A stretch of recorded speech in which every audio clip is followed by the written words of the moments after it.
जो भोजन है ये जीवन का एक बहुत बड़ा अंग है। हमारे प्राणों का पोषण होता है और सूक्ष्म बात, इससे हमारे मन का निर्माण होता है।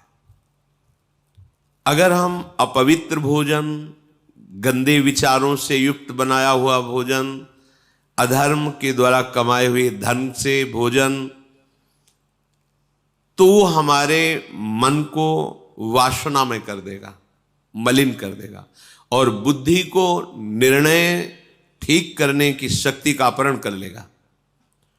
अगर हम इस पद्धति से भोजन पाते तो हमारी बुद्धि प्रकाशित होगी और मन ठीक हो जाएगा।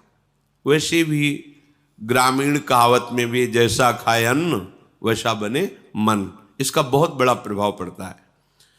तो धर्म से कमाए हुए अन्न को जब हम रसोई में अमनिया करें तो उस समय विषय वार्ता, विषय चिंतन नहीं होना चाहिए। अंदर ही अंदर नाम जप करो, भगवत चिंतन करो और विचार करो कि प्रभु को भोग लगाना है, चाहे गृहस्थ हो चाहे विरक्त। प्रभु को अर्पित करने की भावना में ही पवित्रता आ जाती है। छूना मत, श्री जी को भोग लगाना है, एक पवित्रता आ जाती है। और जब हम भोग लगा के प्रसाद पाए तो दूसरे हाथ का स्पर्श न हो, बाएं हाथ का स्पर्श न हो। जैसे जो लोग दोनों हाथों से ऐसे, ये बुद्धि को खराब करने वाला, ऐसे नहीं पाना चाहिए। बाएं हाथ को अलग करके दाहिने हाथ से, एक हाथ से ही भोजन पाने का विधान है, आराम से केवल नाम जप करते हुए। दूसरा, शब्द रहितम, भोजन पाते समय आवाज नहीं करनी चाहिए, मौन रहना चाहिए।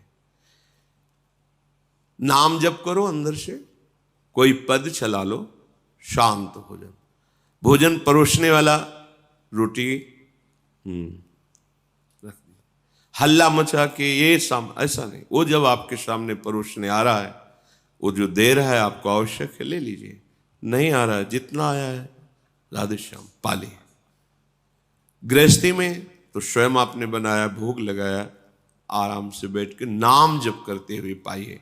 एक हाथ से पाए, दाहिने हाथ का ही प्रयोग होना चाहिए।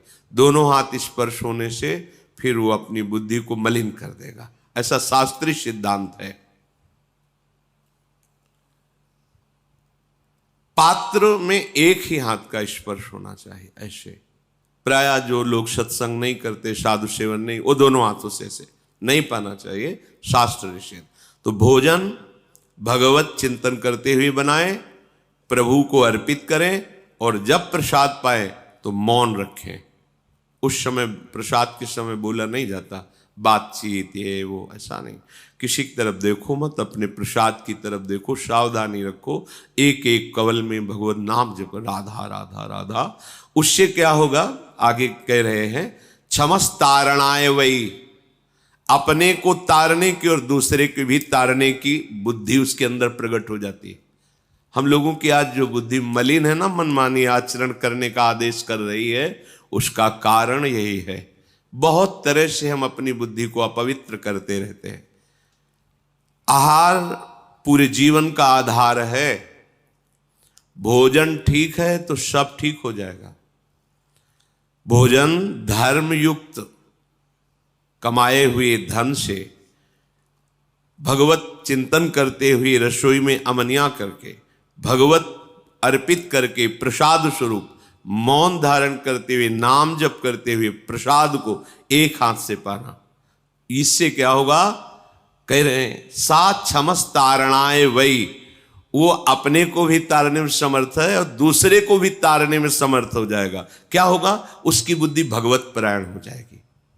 और इसके विपरीत जूता पहने हैं, अब जैसे आप समय देखो कलयुग का, आप जैसे भोजनालय में कहीं, जिन्हें होटल आदि कहते हैं, वहां पाने गए तो आप जूता थोड़ी उतारते हैं, हाथ थोड़ी धोते हैं, कुल्ला थोड़ी करते हैं, पशुवत आचरण।